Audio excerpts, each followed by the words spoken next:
Bom dia a todos e a todas. Sejam muito bem-vindos ao painel 34 desse 4º Congresso Nacional e 2º Internacional da Justiça do Trabalho. É uma imensa satisfação integrar esse evento de magnitude ímpar para o pensamento jurídico nacional.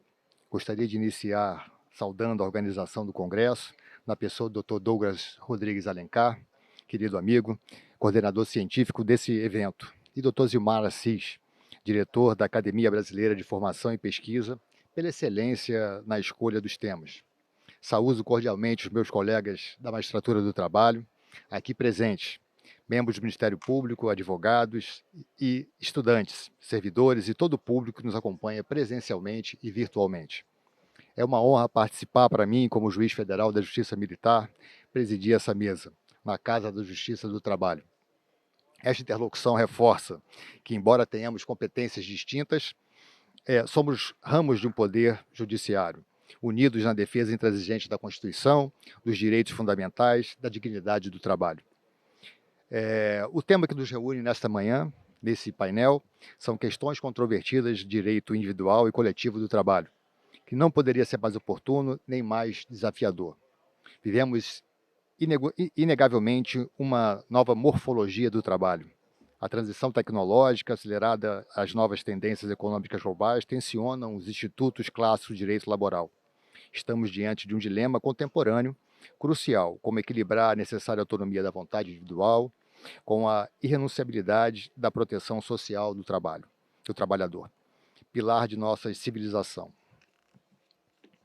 Este painel se propõe a enfrentar essas controvérsias, não como respostas prontas, mas com um debate qualificado. Discutiremos nesse impacto novas formas de contratação e influência do soft law global, até desafios pragmáticos no meio rural e a espinha dorsal da representação coletiva, o financiamento sindical. Então, sem mais delongas, tenho a honra de convidar a primeira expositora, doutora Ágata Mendes. Ela falará sobre as novas formas de trabalho e a possibilidade de renúncia à proteção social. Doutora Ágata é advogada, especialista em processo civil e direito do trabalho pela PUC Minas Gerais, membra em direito constitucional pelo IDP e membro da Comissão de Direito do Trabalho da OAB São Paulo. Doutora Ágata, a senhora tem a palavra e boa palestra para a senhora.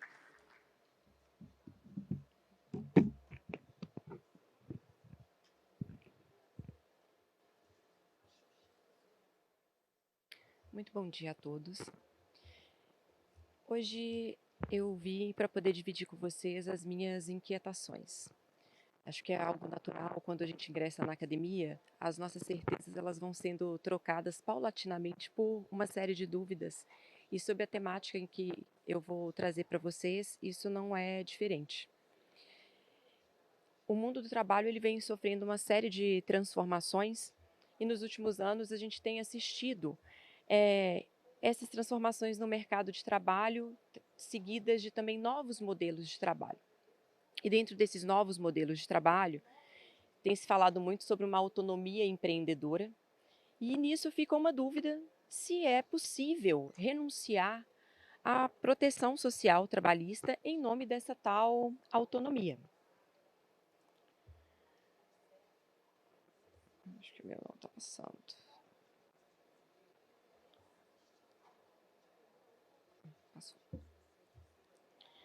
Para a gente poder começar a entender essas transformações, é importante a gente voltar lá na gênese da criação do próprio direito do trabalho, que está intrinsecamente ligado ao princípio da proteção.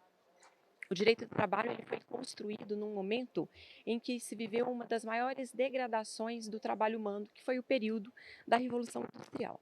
E diante disso, de um trabalho a qualquer custo, de trabalhadores que se submetiam a qualquer condição para ali tirar o seu sustento, foi necessário uma intervenção com base nesse princípio da proteção, para que trouxesse para esses trabalhadores um mínimo de dignidade no trabalho. Naquela época já existia o direito civil, e a verdade é que o direito civil ele não dava conta de trazer uma resposta satisfatória àquelas relações que se desdobravam no período da Revolução Industrial. Tanto não teve que, a partir disso, surge o direito do trabalho para poder trazer essas respostas cujo direito ainda não conseguia dar conta.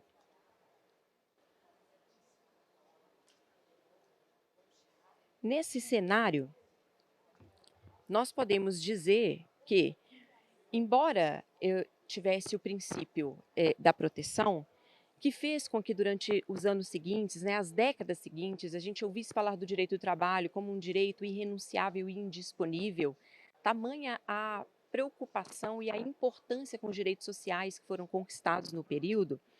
No momento da reforma trabalhista, nós vimos uma certa mitigação desse princípio da proteção.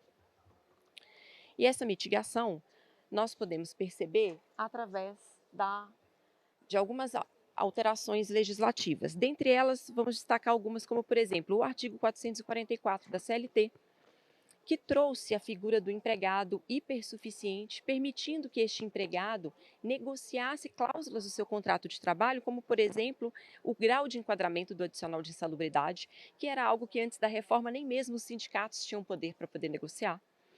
Ou negociar também a possibilidade de prorrogação do trabalho em local insalubre sem autorização de autoridade competente.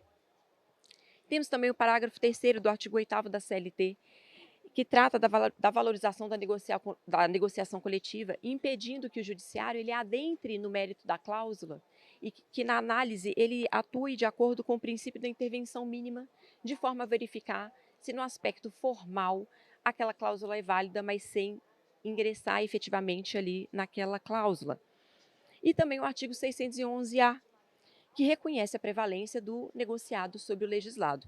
Então, veja, nós saímos no momento anterior à reforma trabalhista, onde eu dizia que os direitos sociais, os direitos trabalhistas, eles eram irrenunciáveis e indisponíveis, e eu passo para um campo onde a própria legislação ela se altera para permitir, em certa medida, a renúncia a algum desses direitos. E a partir disso vem uma nova pergunta. O fato de eu poder renunciar a algum desses direitos, ele significa que eu possa também renunciar ao próprio modelo de trabalho? O fato de eu poder renunciar a um enquadramento do meu adicional de insalubridade, que deveria ser em grau máximo, e eu pactuar que seria em grau mínimo, isso me dá o direito legítimo de renunciar ao próprio modelo, de renunciar à própria carteira de trabalho assinada? Essa é uma pergunta de difícil resposta, mas antes de a gente adentrar propriamente nas questões jurídicas de discussão do tema, eu quero trazer para vocês alguns números que eu considero importantes. Gente, eu estou achando engraçado, é porque meus slides não são esses. Tá. Pronto. Tá. Não, esses aqui são, mas não é o que está aparecendo aqui. Entendeu? Os dois estão com o mesmo. Tá. Bom, falando em números, para a gente conseguir compreender a dimensão desse problema, nós temos hoje que os trabalhadores, né, voltando um pouco, nós temos dois grandes grupos hoje de discussão quando a gente fala de possibilidade de renúncia a direitos trabalhistas. Os trabalhadores em plataformas e os chamados trabalhadores pejotizados, que são aqueles trabalhadores do meio ou quem tem um contrato civil de prestação de serviço. Dentro desses dois grandes grupos, nós temos que, segundo uma pesquisa do PNAD, que é conduzida pelo IBGE, realizada em 2024, o Brasil ele tinha aproximadamente 1,7 milhão de pessoas trabalhando por meio de plataformas digitais. Entre motoristas, entregadores, aplicativos, isso já representava cerca de 1,9% da população ocupada no setor privado. Cerca de 70% desses trabalhadores, eles estão na informalidade e apenas 35,9% contribuem para a Previdência Social. Isso significa que este não é um problema transitório.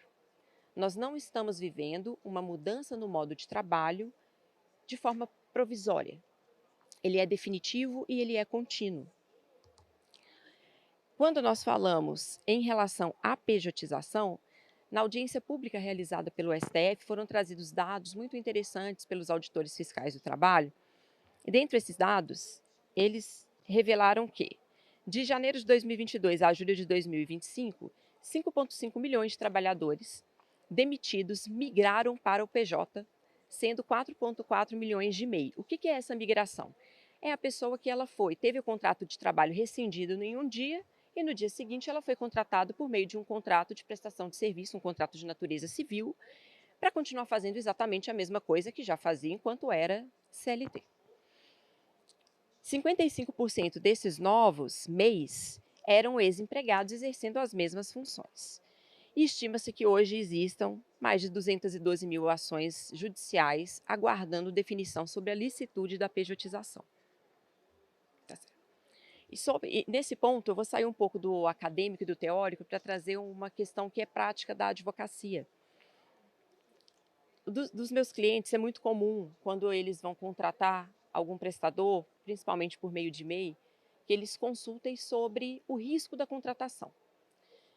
E quando eu falo da existência do risco, principalmente por a gente ainda não ter uma definição do STF a respeito da licitude da pejotização, algumas vezes eu ouço o seguinte: doutora, eu confio nele, tem muito tempo que ele trabalha comigo e eu sei que ele não vai entrar com ação.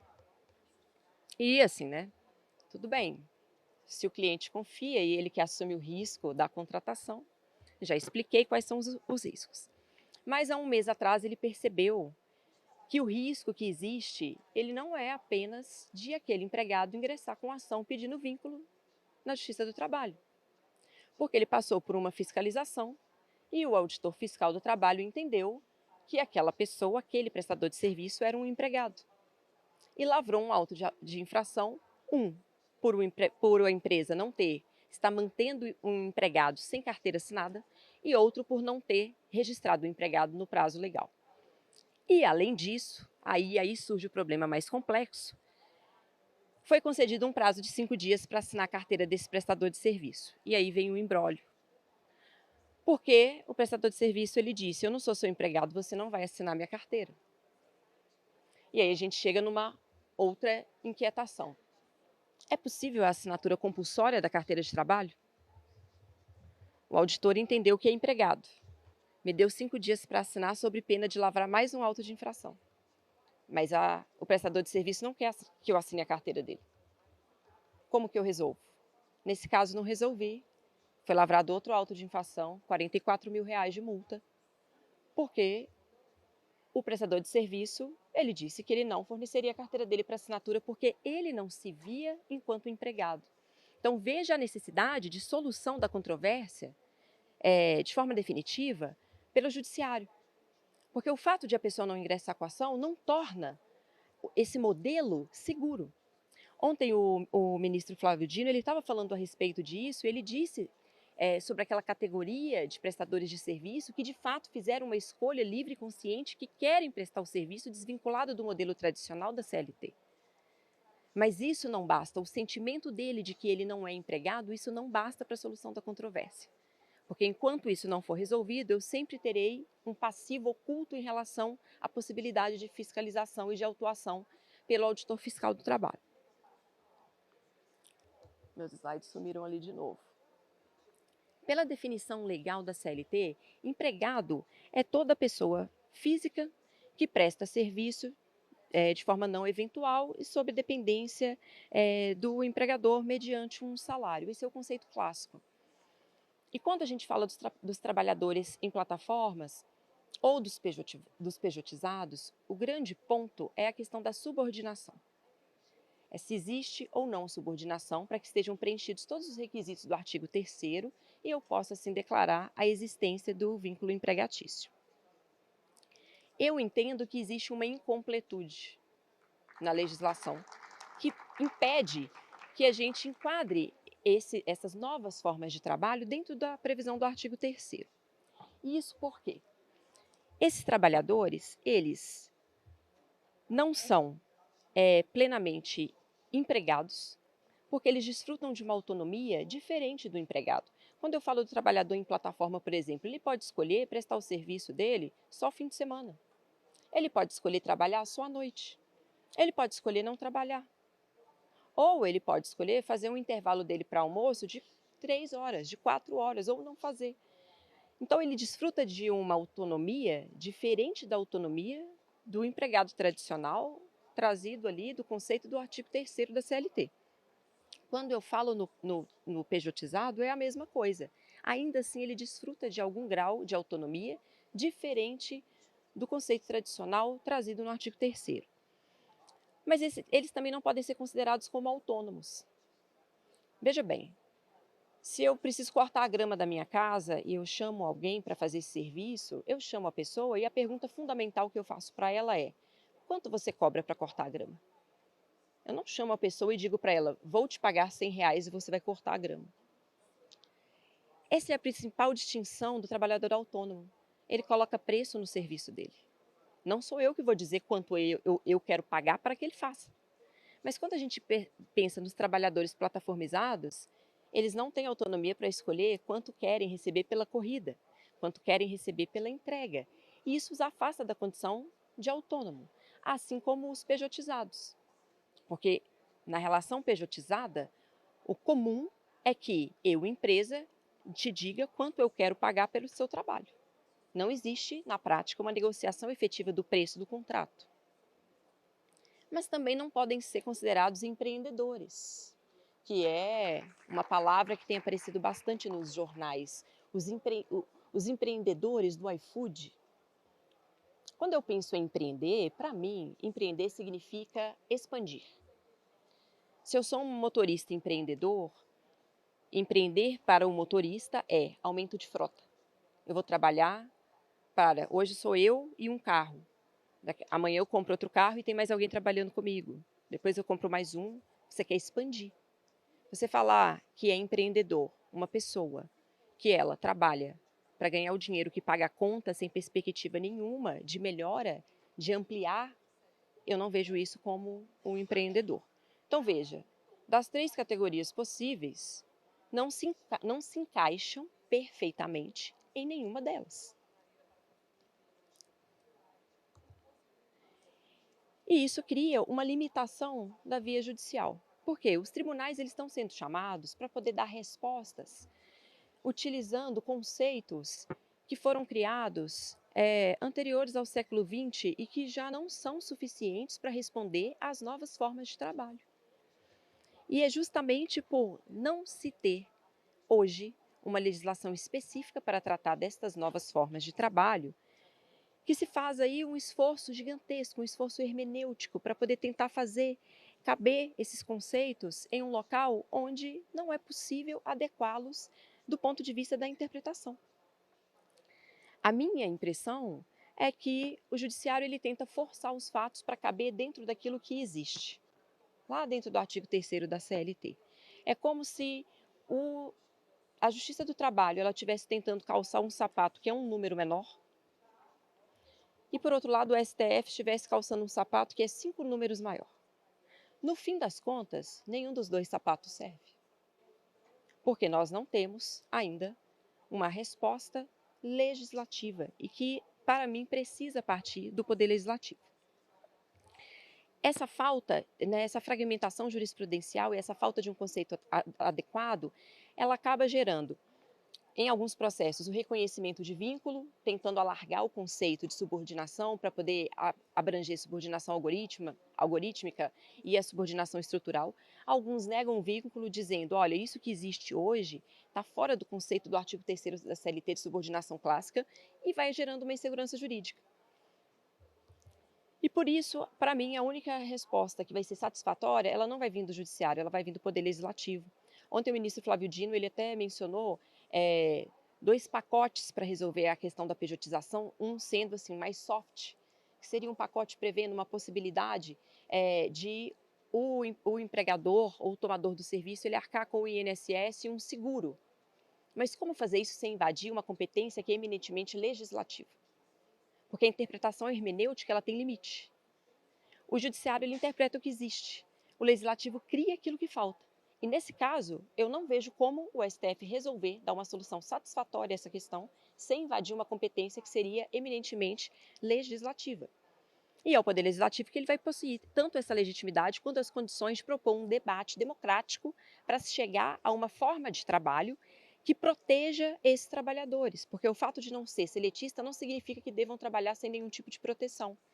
E esse é o esforço que o direito hoje contemporâneo, o direito do trabalho, deve fazer para não barrar a inovação, mas ao mesmo tempo não permitir um retrocesso dos direitos sociais já conquistados, e para poder encontrar um equilíbrio necessário que dê uma resposta para um modelo de trabalho que é novo e que na CLT nós não vamos encontrar no artigo 3º uma resposta para esse modelo.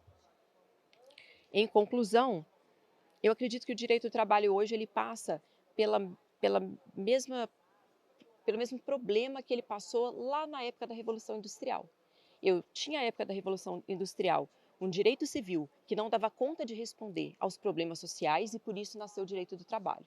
E hoje eu tenho uma CLT que sozinha não dá conta de responder aos problemas sociais contemporâneos e para isso eu preciso do Poder Legislativo para trazer essa complementação, assim como foi feito, por exemplo, em relação ao empregado doméstico. Então, acredito que, com todas as perguntas que foram feitas, hoje esse trabalhador ele não tem condições de escolher o modelo que ele vai trabalhar, porque escolher pressupõe, se eu escolher entre A e B, pressupõe que A e B existam. Hoje não existe um modelo, ele está renunciando à CLT para escolher o quê? Não existe um modelo que se adeque à realidade social dessas pessoas. E enquanto não existir, enquanto a gente não tiver uma resposta do Poder Legislativo, a insegurança jurídica ela vai continuar e nós vamos continuar tendo decisões conflitantes que não respondem aos problemas sociais. Eu agradeço a atenção de vocês, muito obrigada.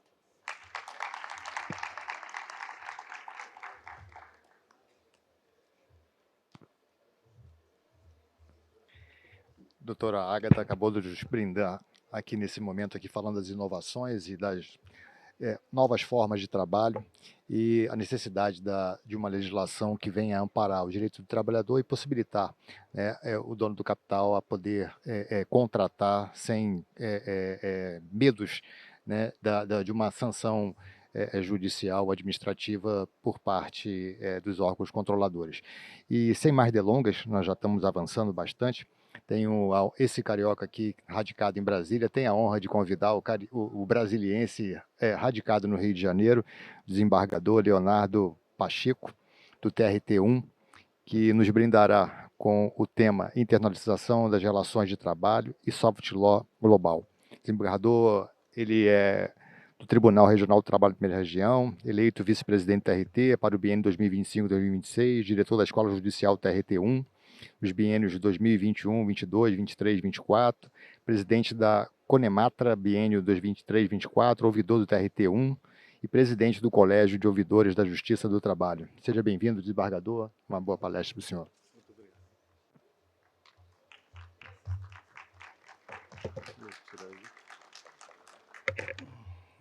Só deixa eu testar aqui. Estão me ouvindo bem, pelo jeito. Boa tarde a todos.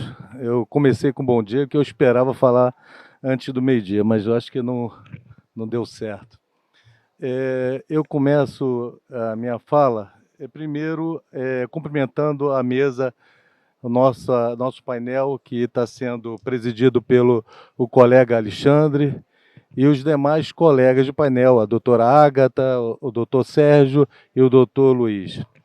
Parabenizo a organização desse excelente congresso, que eu tenho a honra de participar já há 4 anos, esse 4º Congresso Nacional da Magistratura do Trabalho, e também o 2º Internacional, e eu cumprimento e agradeço na pessoa do ministro Douglas e do professor Zilmar. Para não demorar muito, já vou entrar na minha fala, vou colocar o óculos aqui para pegar um pouco da colinha. E primeiro eu vou só comentar a fala da doutora Agatha, porque agora eu fiquei na dúvida qual sapato que eu vou usar, o apertado ou o mais largo, diante da analogia que ela fez com relação às normas protetivas. Mas hoje eu estou aqui para tentar expor o objetivo, o que se compreende como globalização do trabalho e como essa globalização alterou de forma profunda as relações trabalhistas, as regulações trabalhistas. E também para a gente falar um pouquinho sobre os instrumentos não vinculantes, não obrigatórios, que influenciam políticas públicas, práticas empresariais e, sobretudo, as decisões judiciais. A doutora Aga também, eu estou falando, me refiro à doutora Aga, porque foi a primeira a falar, então estou tirando de ponto de partida da fala dela. Ela deixou claro aqui a respeito das normas flexíveis, as normas não vinculantes, que têm muitos preceitos abertos, né? Muitos conceitos abertos e que devem ser pensadas de uma forma bastante crítica.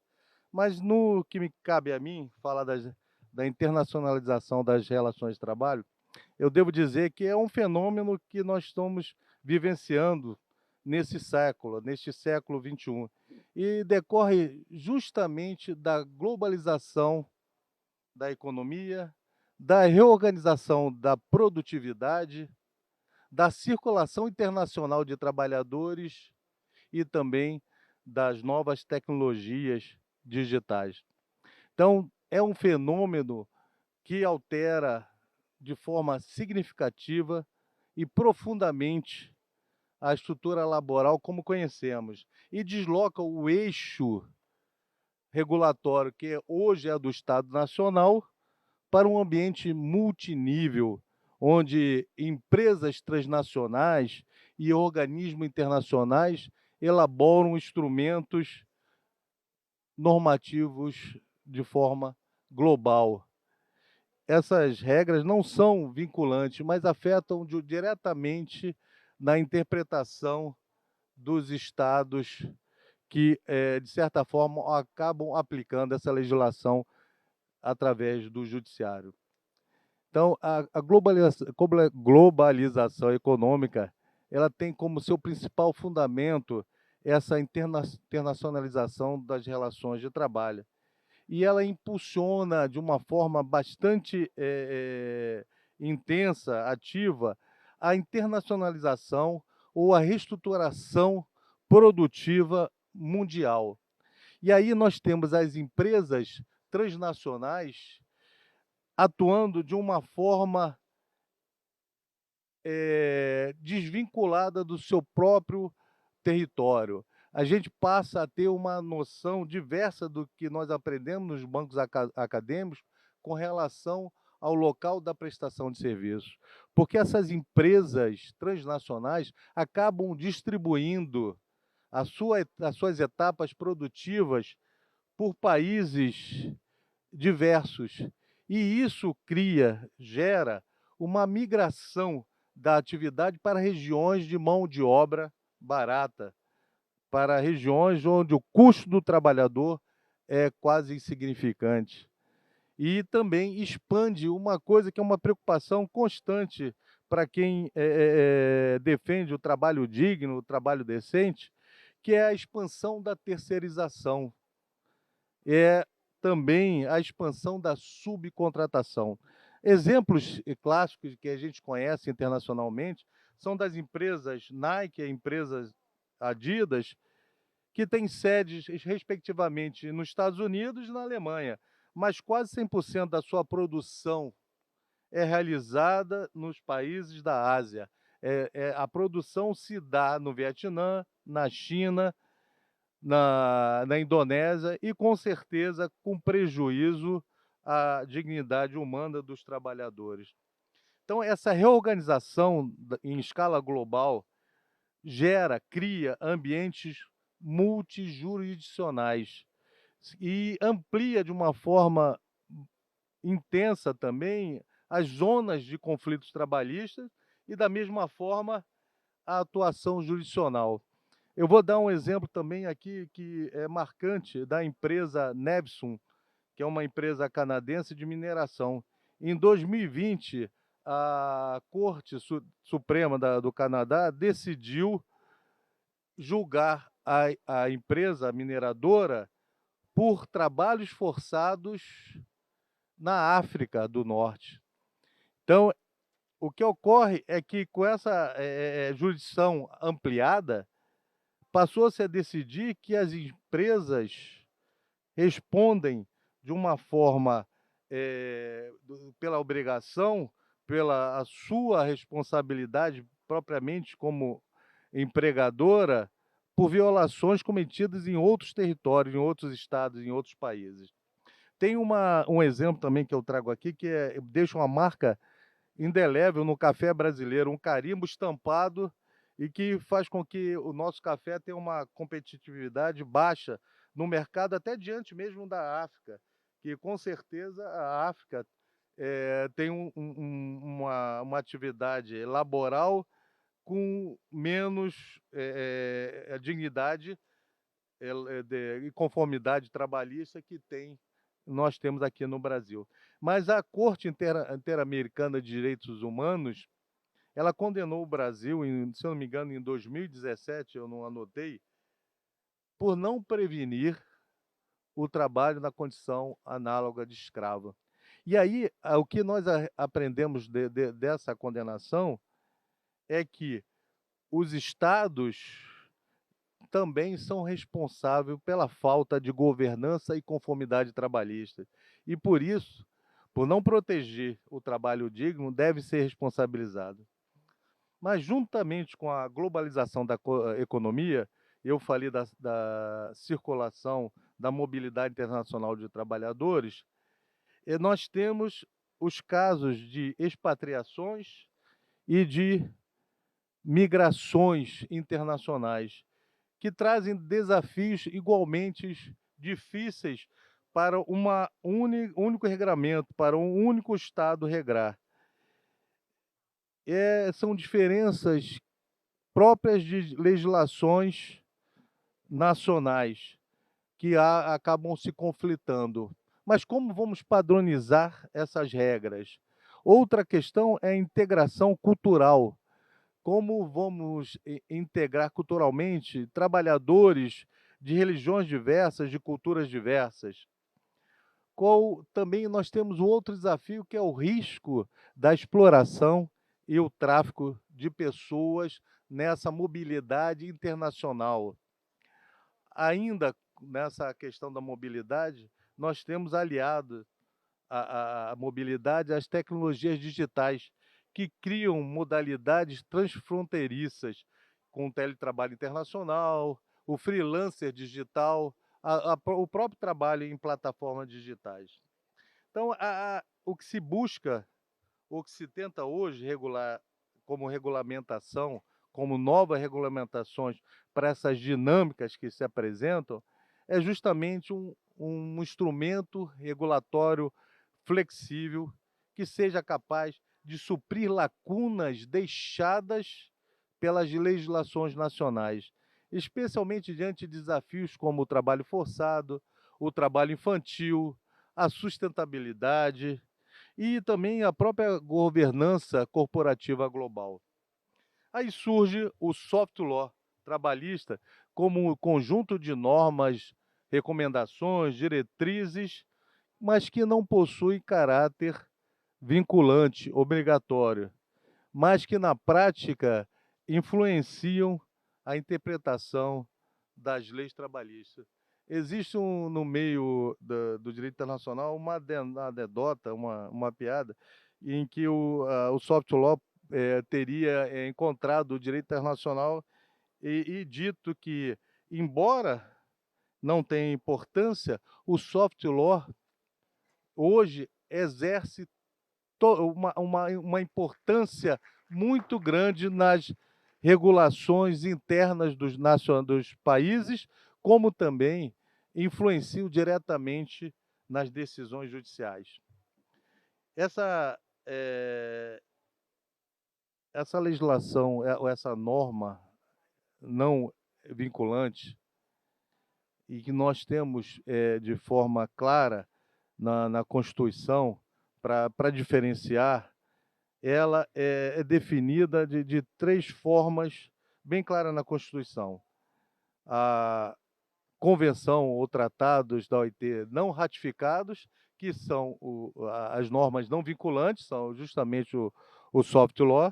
Nós temos as convenções ou tratados que são ratificados e passam a ter o status de lei ordinária, lei infraconstitucional, e temos aqueles tratados, aquelas normas internacionais que são ratificadas pelo Congresso no rito específico, com quórum qualificado, e que são de direitos humanos, tratam de matérias de direitos humanos, que incorpora a Constituição como norma constitucional. Nós utilizamos muito aqui a Convenção 87 da OIT, eu acredito que o colega, o doutor Luiz, vai falar sobre esse assunto, mas é justamente, ela não é vinculante, mas por direito do trabalho, ela serve como argumento interpretativo para decidir algumas questões sindicais, sobretudo sobre a liberdade e o direito à sindicalização. Então, a importância do soft law reside justamente na sua capacidade de promover responsabilidade social corporativa e também dar mais ética às relações de trabalho. Mas qual é o futuro da soft law trabalhista? No cenário atual, me parece bastante promissor, especialmente porque as questões trabalhistas hoje estão em voga, ganham destaque nas agendas globais. Então, acredito que a soft law ela será o que nós podemos entender, juntamente com o hard law, um híbrido de normatização para as políticas públicas e para as decisões judiciais. Atualmente, a Justiça do Trabalho ela se utiliza do soft law como um critério hermenêutico, mas ela se utiliza apoiada em princípios constitucionais, como o princípio da dignidade da pessoa humana, previsto no artigo 1º e inciso 3 da Constituição, também se apoia no princípio da valorização do social do trabalho, também no mesmo artigo, no inciso 4, e também no princípio da interpretação conforme tratados de direitos humanos. O STF já decidiu, o Supremo Tribunal Federal já decidiu várias vezes que o uso das normas internacionais não ratificadas elas devem ser usadas como elemento interpretativo, porque elas não têm esse efeito obrigatório. E nós usamos muito noções que vêm da própria OIT, conceitos como, por exemplo, do trabalho decente, né, que a OIT conceitou como aquele produtivo, adequadamente remunerado, exercido em condições de liberdade, equidade, segurança e dignidade da pessoa humana, um conceito bastante aberto, mas que, para o juiz do trabalho, para o sentenciante, ajuda muito e é utilizado a fundamentar suas condenações em jornadas extenuantes, nos casos de ausência de pausas para descanso e naquelas ações onde as condições de trabalho que são degradantes e requer uma fixação em um dano moral específico. Outra recomendação que é muito utilizada pela Justiça do Trabalho a fundamentar suas sentenças é a 206 da OIT, a recomendação 206 da OIT, que trata de violência e assédio no trabalho. Nós temos, no âmbito dos tribunais de trabalho, subcomitês de combate ao enfrentamento ao assédio moral, ao assédio sexual, dentro das próprias instituições, do próprio Poder Judiciário, com base em recomendação ou resolução do CNJ. Mas não há uma definição específica do que seja violência e assédio moral. Então, como conceito, parâmetro interpretativo, a recomendação da OIT é importante para que haja instrumento de trabalho ao magistrado. Mas por que os tribunais do trabalho usam o soft law? O que me parece que é consenso, que é para preencher as lacunas de temas novos como a IA, como a economia digital e as plataformas. Também o soft law é utilizado para harmonizar o direito do trabalho aos padrões internacionais.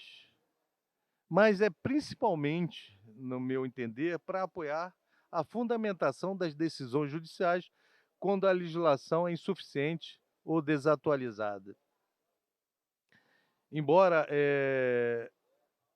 autores entendam que e podemos chegar à conclusão de que a combinação do soft law, da norma não vinculante, com o hard law como norma vinculante obrigatória, nós teremos esse modelo híbrido de governança e que permitirá mudar o futuro das relações de trabalho globais. Esse é a minha exposição positiva do que é soft law. Agora eu passo às minhas críticas. O soft law, para mim, ele enfrenta graves problemas no direito, no ordenamento interno brasileiro. O primeiro é a falta de legitimidade democrática. O soft law, a norma flexível, ela não passa por um processo legislativo, um processo por indivíduos eleitos democraticamente para decidir sobre ou não a edição ou não de uma regra. Também gera possível insegurança jurídica o soft law, pois amplia critérios, conceitos, melhor dizendo, jurídicos abertos. E, por fim, nós corremos o risco de atividade judicial. Eu estava ouvindo rapidamente o colega Fábio Gomes falar do outro lado, e ele está falando do risco que hoje a Justiça do Trabalho corre em decidir com base em princípios, não com base no direito positivo. O soft law também, a meu ver, nos traz esse risco de sermos sempre aqueles juízes, digo juiz do trabalho, aqui eu falo da minha culpa, aquele juiz que decide de uma forma emocional. E isso eu não acredito que seja a nossa função e seja aquilo que o legislador idealizou para a Justiça do Trabalho. Outra questão que me chama a atenção, e é uma crítica de vários autores, é que se atos que não são leis podem gerar efeitos práticos e pressionar comportamentos, eles não podem existir em um vácuo jurídico. Como é que vamos aplicar um soft law, uma norma flexível, como método de interpretação na existência de uma lei?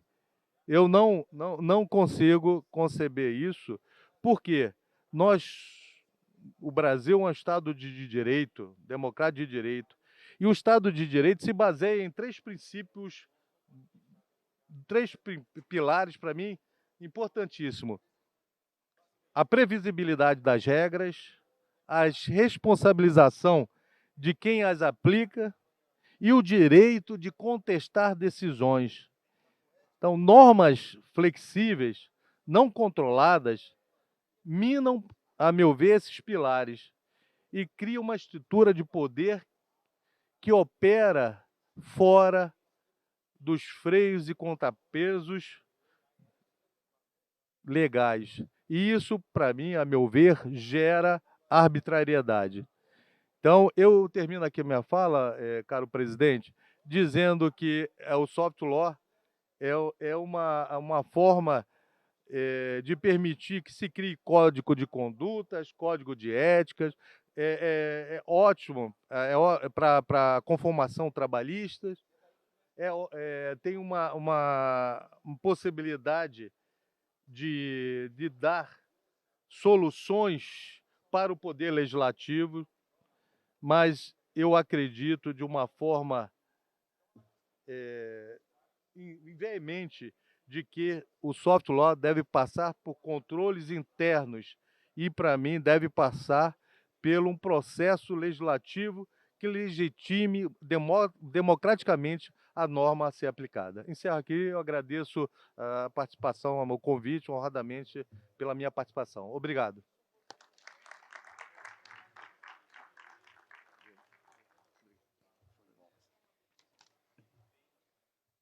Doutor Leonardo Pacheco, exposição brilhante e inquietante.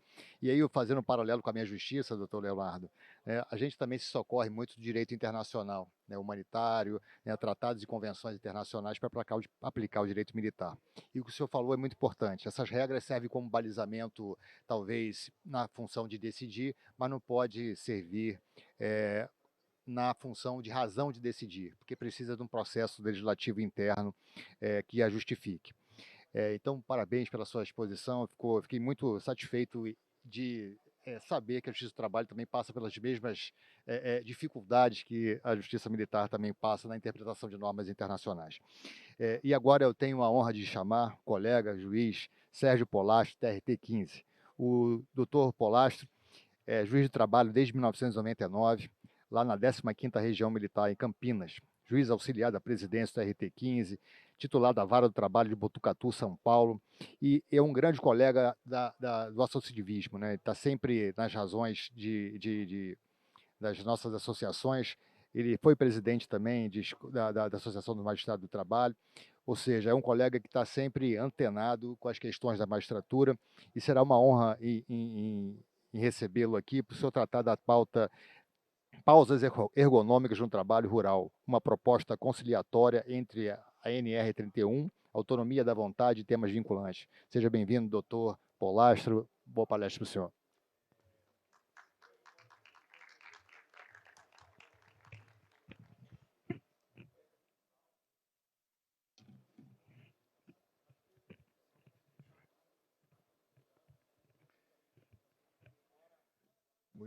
Boa tarde já, muito boa tarde a todos e a todas. É uma satisfação retornar a este congresso que tem se firmado seguramente como um dos grandes, se não o grande congresso que trata de temas tão relevantes do direito do trabalho e do processo do trabalho.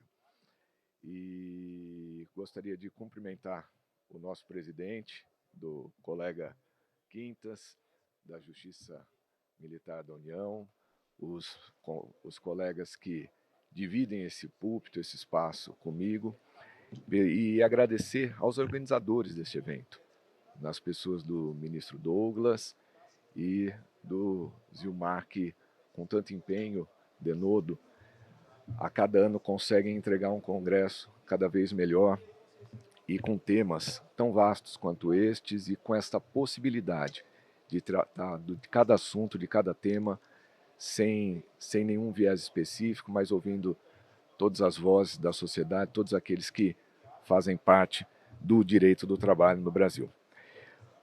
O nosso painel trata de temas controvertidos do direito do trabalho e incumbe a mim tratar de um tema agora dentro do ambiente rural.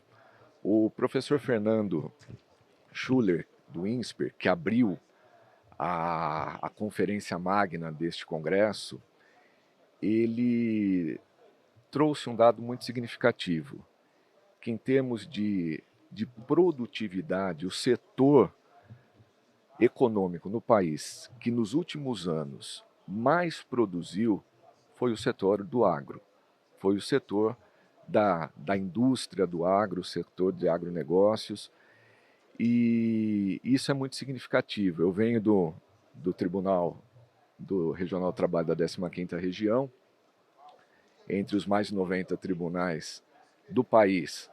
O TRT15 é o único que tem sua sede fora de uma capital de estado. O TRT15 está em Campinas. E lá no interior de São Paulo, na jurisdição do TRT15, nós convivemos com seguramente com todos os setores da economia, mas também convivemos com o setor do agronegócio, o trabalho rural. E há um tema antigo, mas que ainda parece controvertido e candente na jurisprudência, que recai exatamente sobre as pausas ergonômicas no trabalho rural. E a proposta que eu trago neste neste painel é tentar buscar uma solução conciliatória entre a autonomia coletiva da vontade, entre as diretrizes da NR31 e os temas vinculantes que, de alguma forma, modulam e regem essa matéria. Deixa eu ver se o painel ali. A primeira coisa que precisamos ter em mente é que o trabalho no campo é heterogêneo. A gente fala nesse setor da economia tão importante no trabalho rural, no setor do agro, mas não há uma homogeneidade, não há uma uniformidade. Nós convivemos com silvicultura, a própria agricultura, a pecuária, enfim, existem várias atividades dentro desse setor econômico do agronegócio. E o trabalho rural não é idêntico, nem todo trabalhador rural tem a mesma mecânica, o mesmo perfil, as mesmas peculiaridades no seu trabalho. Uns trabalham com animais, outros operam máquinas agrícolas. Nós temos atividades, às vezes, mesmo dentro do mesmo ramo de atividade, você encontra uma produção rural que talvez, se a gente voltasse 10, 20, 30 anos, encontraríamos o mesmo método de produção. Em contrapartida, hoje a gente já tem aquela atividade totalmente automatizada ou com o uso da inteligência artificial, já se fala no agro 4.0, no agro 5.0, no uso não só da mecanização, da automação, mas da inteligência artificial no agronegócio. Então, nesse cenário tão diverso, tão distinto, nós temos a diretriz trazida pela NR31 de que há necessidade de termos pausas no trabalho rural. E isso, durante muito tempo, a própria jurisprudência se debateu nessa questão. Se é necessária uma pausa ergonômica para algumas atividades, especialmente aquelas atividades desempenhadas em pé, ou então com algum tipo de esforço físico, de atividade, seja estática ou dinâmica, um esforço estático ou dinâmico, como mensurar essa pausa num cenário que é completamente distinto e diverso dentro dos vários ambientes do trabalho rural? As pausas padronizadas, por si só nesse contexto, me parecem ineficientes. Não há como comparar um trabalho de alguém que lida com uma máquina climatizada, às vezes operada até a distância, num ambiente distinto de outro, de alguém que trabalha recolhendo animais, que trabalha, enfim, em outras atividades de extração florestal, enfim. Nesse sentido, a NR31 ela sempre apontou a pausa, mas a jurisprudência entendia que se há uma diretriz, a NR31 nós sabemos que ela é a principal norma que regula saúde, higiene, segurança no trabalho rural. Nesse cenário, a jurisprudência sempre se debateu porque a NR31 não apontava o tempo de pausa. Ela não dizia, olha, a pausa no trabalho rural tem que ser de tantos minutos a cada tantos minutos ou horas de trabalho. A jurisprudência, ela encontrou, através da analogia, uma solução para esse problema, apontando para o artigo 72 da CLT, que é a conhecida pausa do mecanógrafo. Aquela pausa daqueles que atuam com datilografia, que atuam com digitação, que atuam com cálculos. Mas pensemos, a própria pausa do artigo 72 para essa categoria, hoje, quando falamos de inteligência artificial, ela já seria questionável. Imagina hoje falar em pausa para o digitador. Nas audiências, nós já temos lidado com softwares que fazem a transcrição automática dos depoimentos. Ou seja, aquela figura do secretário de audiência que vai digitando à medida que a audiência vai transcorrendo, essa figura hoje já tem tomado outros contornos, porque nós temos softwares que já vão digitando. Cálculos, né? Pensar em alguém que faça cálculos manuais, como era idealizado na época da CLT, há praticamente 80 anos atrás, isso já sofreu uma grande mudança. Hoje nós temos sistemas, softwares, que fazem esses cálculos sem a necessidade de algo manual. Então, para essa própria categoria dos chamados mecanógrafos, dos datilógrafos, que nem existem mais, dos digitadores, enfim, desses que trabalham nessa atividade, essa pausa já seria questionável. Agora, imaginemos aplicar esse intervalo para uma categoria completamente distinta, que são os rurais. E uma categoria distinta entre os próprios rurais, como eu falei, entre aqueles que trabalham na exploração florestal, na avicultura, na pecuária, aqueles que trabalham nos diversos setores de um setor rural que convive ainda com métodos antiquados do passado e uma tecnologia de ponta desse agrotech que se fala hoje, que envolve uma tecnologia muito avançada. Então o trabalho rural mudou muito. E me parece que a aplicação sistemática, pura e simples do artigo 72 para as pausas ergonômicas previstas na NR31 não parece ser a melhor solução. Mas até muito tempo, como eu havia falado, até pouco tempo, melhor dizendo, a jurisprudência dizia não se pode negar essa pausa. Há uma previsão expressa, embora não se estabeleça quantitativo. E por analogia, para suprir uma lacuna, um vácuo normativo, digamos assim, se adotava o artigo 72 como parâmetro para essa analogia. Entretanto, a NR 31, a partir de 2020, vem sofrendo significativas alterações. E ela trouxe, a partir da sua recente redação, como nós olhamos aí no slide, nesses itens aí, principalmente o 31.8, ela trouxe o direito fundamental à pausa, então continua sendo garantido ao trabalhador rural a pausa, e quando a gente fala em pausa nesse trabalho, nesse tipo de setor, isso está diretamente ligado à produtividade, por isso eu citava o professor Fernando, então nós temos que garantir produtividade, mas nós temos que garantir a recuperação do trabalhador, a sua saúde, as suas condições de trabalho, para que ele não incorra em exaustão, como a gente teve durante vários anos, por exemplo, no setor canavieiro.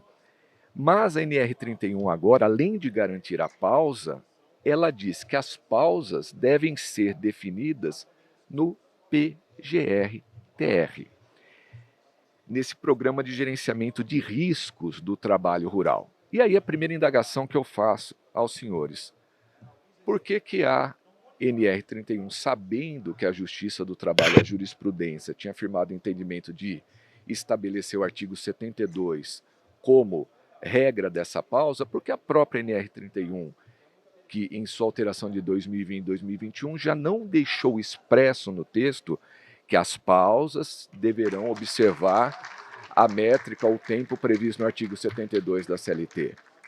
Justamente porque ela foi construída para atender uma realidade distinta do campo, do trabalho rural.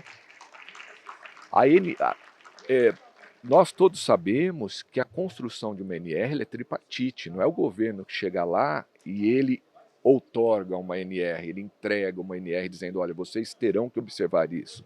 Ela é feita com participação do governo, com participação dos representantes das empresas e também dos trabalhadores. Há uma construção coletiva e uma soma de ideias, de debates, de votos entre todos eles para aperfeiçoar, afinar a redação final da NR. Então nós não podemos dizer que a NR 31 foi entregue simplesmente por vontade do governo ou por influência apenas do setor patronal ou do setor da indústria do agro. Muito pelo contrário, há uma participação de todos. E, como diz ali o divisor de águas, né, entre parênteses, é claro, as pausas devem ser definidas no PGR-TR. Ou seja, esse programa que é obrigatório para todo trabalhador rural, e ele não é um laudo, ele não é um auto, ele é um programa de gerenciamento, é algo que vai sendo executado de acordo com as características daquele setor. Aí, por isso, num primeiro momento, parece muito mais inadequado aplicar o artigo 72 num trabalho que envolve tantas variedades do que observar a NR31. Mas o que acontece? Este ano, o TST editou vários temas que são de observância obrigatória, temas vinculantes, entre eles o tema 245, que diz que o trabalhador rural tem direito às pausas. Sim, porém, conforme NR31 e artigo 72 da CLT. Ou seja, o artigo 72 ele é citado no tema 245 do TST. Então, como conciliar isso a partir de agora? Como aplicar, eventualmente, PGR-TR ou uma norma coletiva que estabeleça isso se o próprio tema 245 ele aponta no sentido do artigo 72? Seria o caso, talvez, de um overruling nesse precedente? Sim, talvez fosse o caso do próprio TST voltar a se debruçar sobre esse tema e, eventualmente, superar esse posicionamento do artigo 72.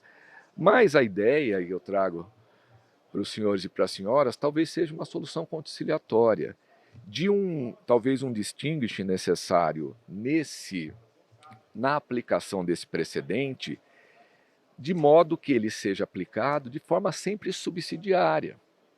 Ou seja, quando o próprio PGR-TR não disciplinar as pausas, aí, diante do vazio, nós aplicamos o artigo 72. Porque se o artigo 72 ele é aplicado a partir, por analogia, a partir de uma lacuna, se não há lacuna, não há como aplicar o artigo 72. Toda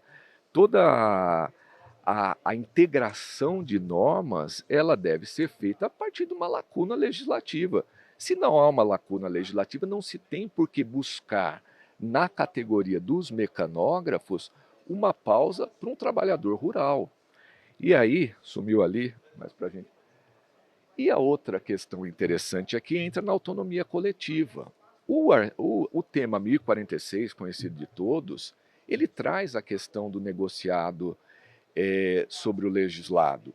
E algumas convenções coletivas também disciplinam esse tempo. Então nós temos o próprio PGR-TR, que é um programa de gerenciamento obrigatório para todo trabalhador rural. Nós temos as convenções, os acordos coletivos que podem disciplinar, inexistindo os dois, a aplicação do artigo 72 nessa hierarquia. Então, teríamos, por quê? A própria convenção coletiva, a negociação coletiva, ela encontra uma solução setorial para aquela atividade. E isso não fere a negociação, o artigo 611b, porque o artigo fala na impossibilidade de supressão ou de redução. O intervalo, a pausa, ela está sendo garantida. O que está sendo discutido é a regulamentação dela.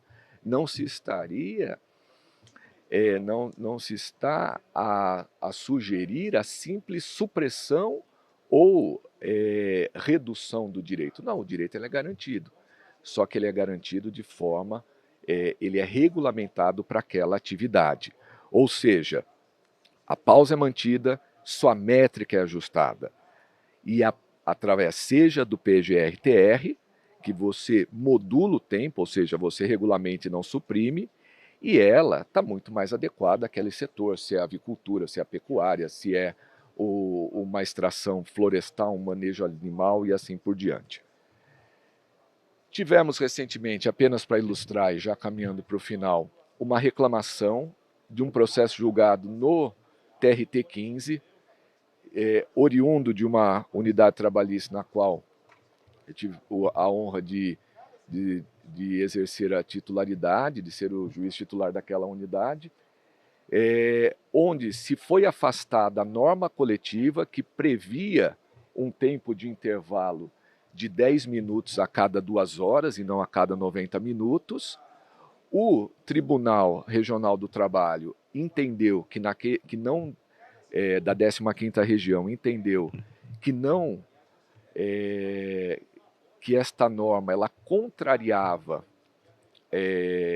a própria diretriz da NR31 e o artigo 72 e afastou, e assim foi o TST.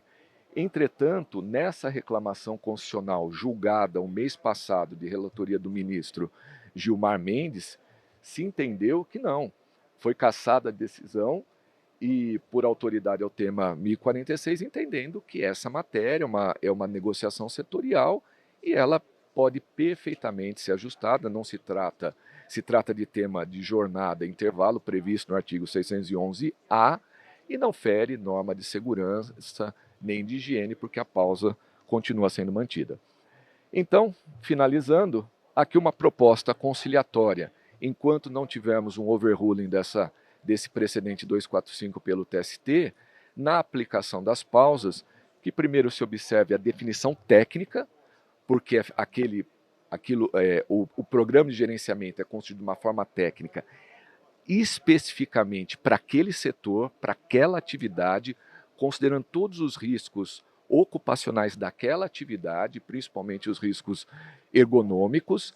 Se o PGR-TR não for omisso nessa parte ou não houver esse programa de gerenciamento, a opção pela negociação coletiva, pela solução setorial do problema, e em não havendo nem PGR-TR e nem negociação coletiva, nem um ajuste técnico e nem setorial, o que nos resta, aí sim, é a integração da norma. É preencher a lacuna da norma, porque a NR31 aponta para a necessidade das pausas, e aí não se tendo nem PGR-TR e nem norma coletiva regulamentando a questão, que então se adote o tema 245 e se aplique o intervalo do artigo 72 da CLT. Muito obrigado.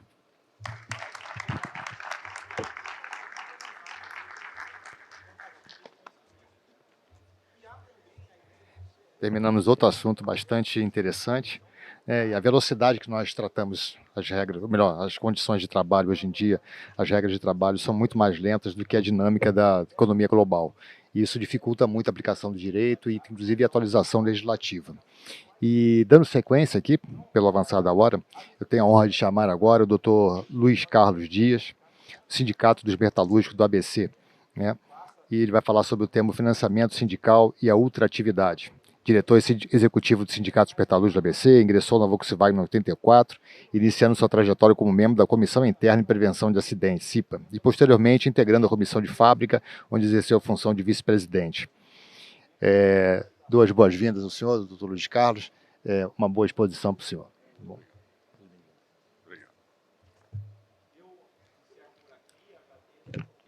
Bom dia a todos e todas. Me ouvem bem? Vamos lá. Primeiro eu vou corrigir uma fake news. E é importante corrigir fake news. Eu não sou advogado, então não deveria ter o título de doutor à frente. Sou um dirigente sindical metalúrgico e não poderia ficar com o título de advogado, porque certamente falarei muita coisa errada aqui e acabaria manchando a imagem do departamento jurídico do nosso sindicato, que é um departamento jurídico bastante competente, diga-se de passagem. Eu venho aqui falar sobre o tema do financiamento sindical e também um pouco sobre a questão da ultratividade, e começo dizendo um pouco sobre muito daquilo que eu ouvi ontem, no dia de ontem, confesso que aprendi um bocado, sobre a reforma trabalhista. E é necessário que, ao se observar a reforma trabalhista, a maioria das falas em que eu ouvi aqui foram de boas revelações daquilo que aconteceu pós-reforma. Mas é importante também saber que para o mundo sindical não foi dessa forma, para os trabalhadores não foi dessa forma, porque ela trouxe um grande desequilíbrio no processo de negociação. O processo de negociação antes da reforma se dava em igual número que se dá hoje, e você ia para uma mesa de negociação em paridade de armas, em igualdade, por conta da ultratividade. O que aconteceu pós-final da ultratividade em muitos casos, é chegar à mesa e ouvir: olha, o que temos para discutir é isso, se não quiser, não tem o que discutir. Portanto, precisa-se ter, de fato, uma vontade em negociar. Precisa-se ter a boa vontade, que é fundamental para o processo de negociação. Não é correto nenhuma das partes chegarem para discutir com ameaça, com limites estabelecidos ou com questões que não podem ser tratadas. O processo de negociação precisa ser levado com respeito. Talvez agora, com a decisão recente do TST sobre a não necessidade do comum acordo para se estabelecer o dissídio coletivo, este cenário mude um pouco, porque outro fenômeno observado pós-final da ultratividade é a recusa em negociação. Então, eu vejo aqui na plateia a doutora Daniele, que esteve à frente do DESIM na Fiesp, em São Paulo. Doutora, a última convenção feita com aquele departamento da Fiesp foi quando a senhora ainda estava lá em 2017. De lá para cá, não se tem mais convenção. E não foi porque os sindicatos ou a federação não procurou.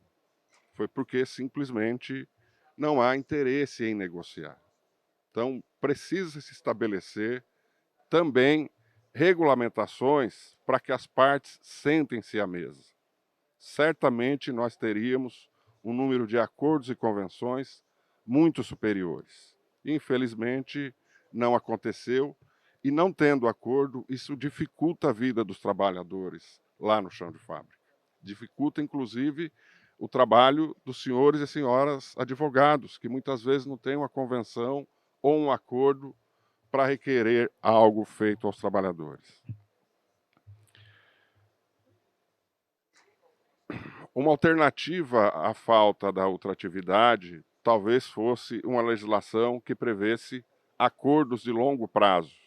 Nós ainda vivemos a amarra de um limite de 2 anos. Certamente, se você tem acordos de longo prazo, você traz previsibilidade ao empregador, mas também ao trabalhador, que pode assumir compromissos.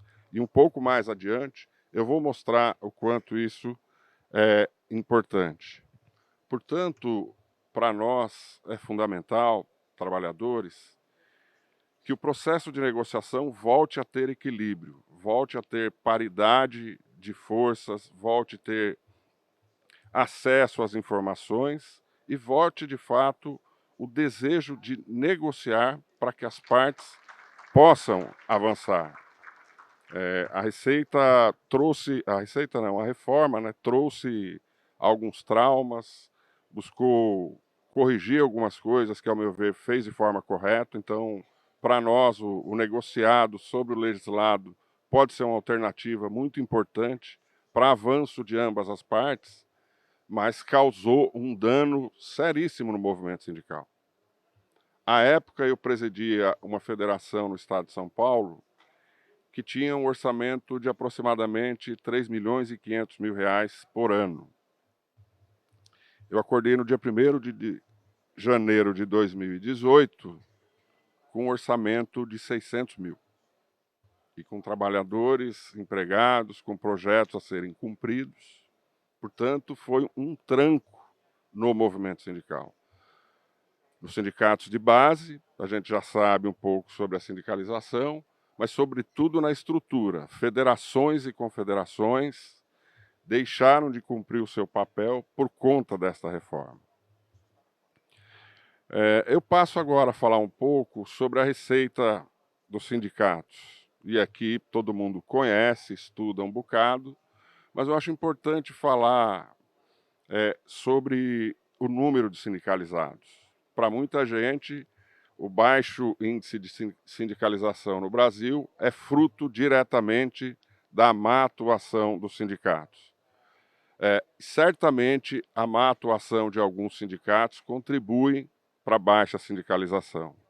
Mas é necessário que a gente observe outras coisas. Entre elas, muito debatida aqui, inclusive por pessoas que falaram antes de mim, que são as novas formas de contratação e de trabalho. Isso impacta diretamente no número de sindicalizados. Infelizmente, nós temos uma taxa de rotatividade muito alta. Empresas trocam seus trabalhadores de forma muito rápida e muitas vezes essa troca se dá para evitar o ganho ou o gasto pelo lado patronal com os salários. Então, você aplica um reajuste hoje de 5%, daqui 3 meses você demite uma quantidade de pessoas, contrata com salário menor, a sua massa continua sendo exatamente a mesma.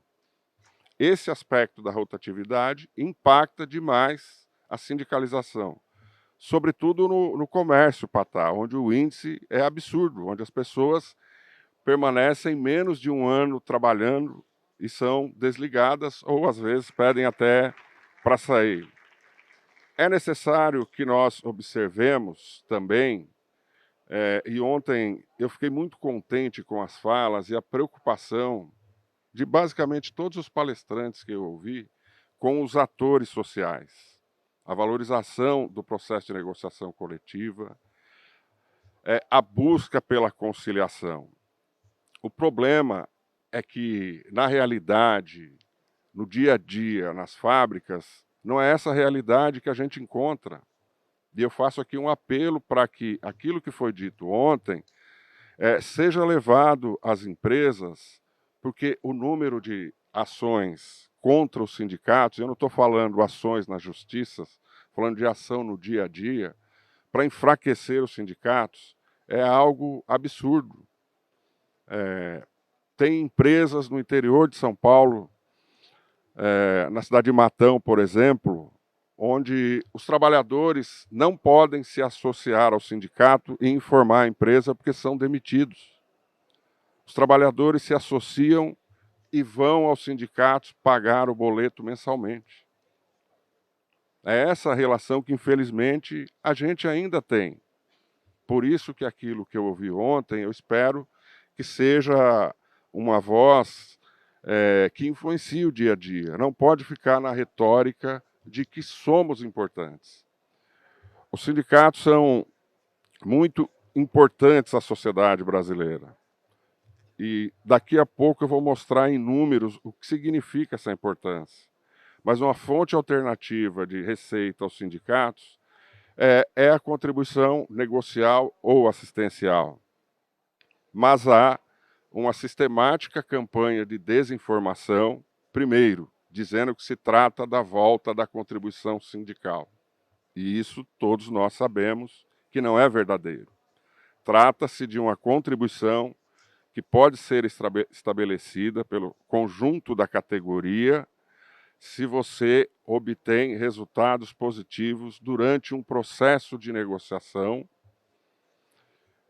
É uma contribuição que vem para ajudar a custear o processo de negociação, que muitas vezes não é barato, porque, como eu disse aqui anteriormente, você precisa se preparar, você precisa ter paridade de informações, paridade de armas para enfrentar uma negociação com o sistema econômico, com os setores econômicos, que se preparam com dados, com bons profissionais, como aqueles que estão aqui. Os sindicatos também precisam dessa preparação para fazer uma boa negociação. Não se trata de uma contribuição que se transforma em associação ou filiação obrigatória. Eu trago aqui o exemplo do meu sindicato. O trabalhador lá associado, hoje nós temos em média de 35%, 40% da base associada. Ele paga de mensalidade 1,5% do salário. Os trabalhadores não sócios, quando estabelecemos a cobrança da contribuição negocial, nós falamos em 4% do salário nominal.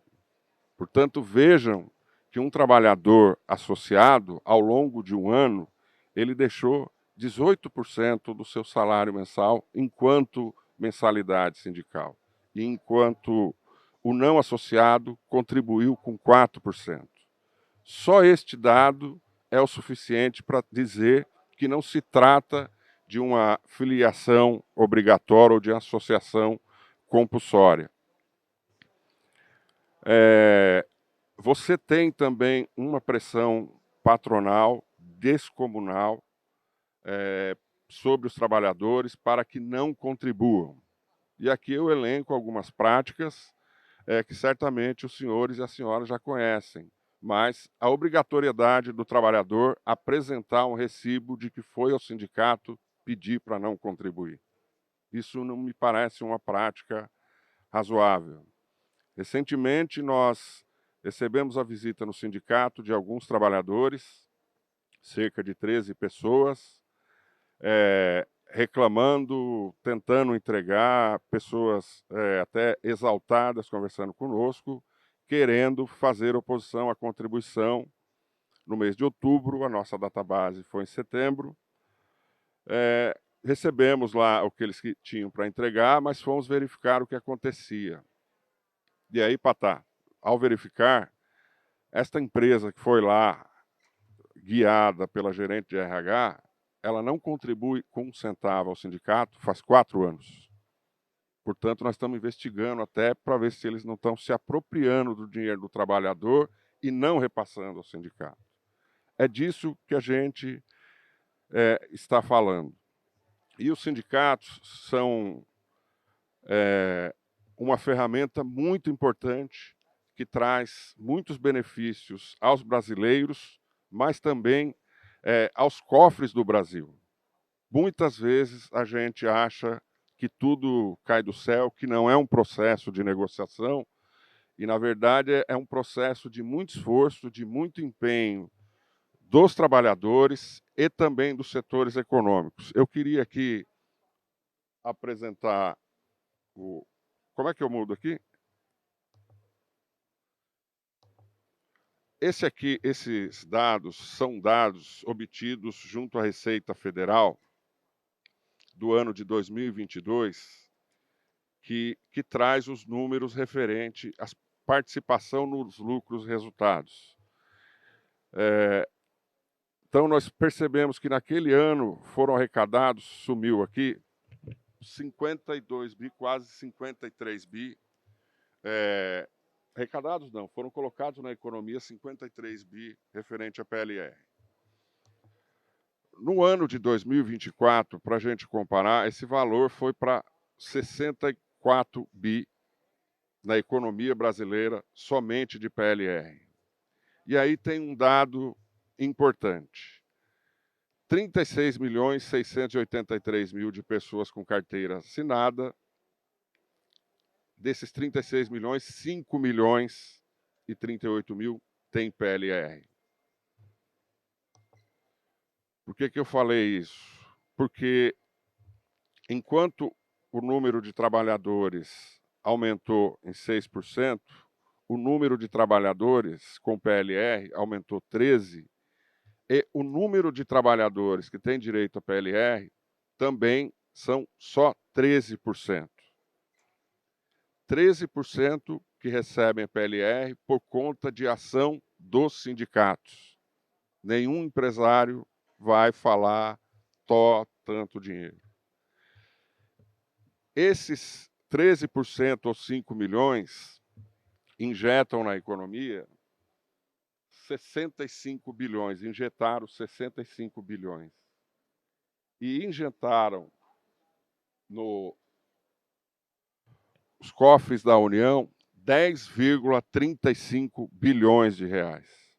Em uma comparação, e aí eu não estou dizendo, vou dizer que um é melhor que o outro ou não, a Justiça do Trabalho, que é fundamental para manter o equilíbrio no Brasil, ministro, em 2024, por aquilo que nós lemos, foi responsável por colocar 50 bilhões de reais na economia através de decisões e acordos. E para os cofres do governo, algo em torno de 6,5 bi entre repasse ao INSS e também a Receita.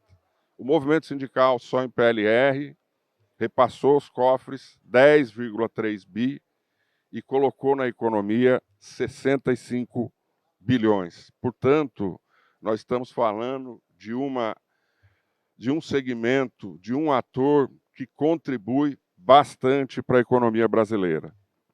Agora eu queria passar aqui um vídeo, deixa eu ver se...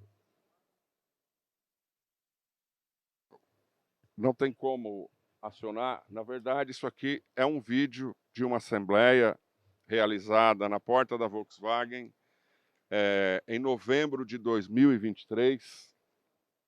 Mas não tem problema se não der para passar o vídeo, não tem problema. Tem aqui a imagem, depois eu deixo a apresentação com o vídeo. Uma assembleia ocorrida na porta da Volks em 2023, com a participação de todos os trabalhadores, horistas, mensalistas, no pátio da empresa, com os trabalhadores sendo liberados pela empresa para participarem. Portanto, todos convidados, sócios ou não, votando os seguintes temas. Agora foi. Vai para não perder tempo. O investimento, nessa Assembleia aprovou um investimento na fábrica de 16 bilhões de reais, a contratação de 111 engenheiros, a efetivação de 120 trabalhadores que estavam com contrato por prazo determinado, estabilidade no emprego até 2028. A fábrica vai assumir o compromisso de 2 novos produtos, definiu o valor de participação nos lucros e do reajuste nos próximos 5 anos, estabelecendo aumento real na maioria deles. A contrapartida foi a terceirização de 200 postos e também estabeleceu dias adicionais de produção. Portanto, eu falo isso para dizer que as nossas decisões precisam ser democráticas. Nós precisamos respeitar aquilo que a vontade da maioria estabeleceu. E eu não coloquei ali a contribuição, porque diante de tanta relevância, talvez para alguns a contribuição e a eventual manifestação de oposição fosse o mais importante. Mas para nós lá, trabalhadores, o mais importante é a garantia aos trabalhadores. Por fim, é necessário dizer que nós temos a obrigação de cultivar a democracia no nosso país. Em janeiro de 23, nós sofremos uma ameaça de golpe que, por pouco, talvez a gente não tivesse nem oportunidade de estar aqui. E é obrigação das entidades civis, de órgãos ou entidades do Estado, fomentarem a democracia. Se fomentar a decisão individual em desrespeito àquilo que a maioria definiu, certamente nós teremos outros episódios como aquele, pois estaremos incentivando as pessoas, fazendo com que elas acreditem que com o celular dela, ela pode discordar daquilo que a maioria definiu.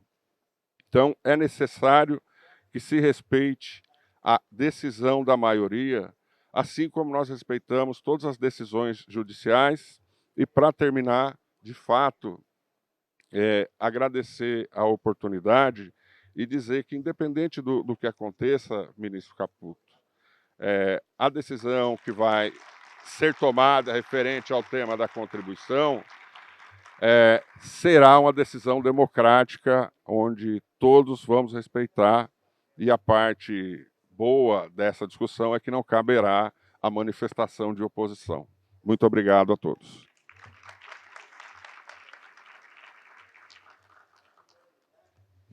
Obrigado. Não, tranquilo. Obrigado, doutor Luiz Carlos. Temas inquietantes aqui no nosso painel. Muito bem cumprido, brilhantismo por todos os apresentadores e expositores, melhor dizendo. E eu gostaria de chamá-los aqui ao palco, a doutora Agatha, o doutor Leonardo já foi, né? Mas ele vai ficar aqui representado aqui. Doutor Polastro, doutor Luiz Carlos, que subam aqui, por favor, para a gente entregá-los o merecido certificado.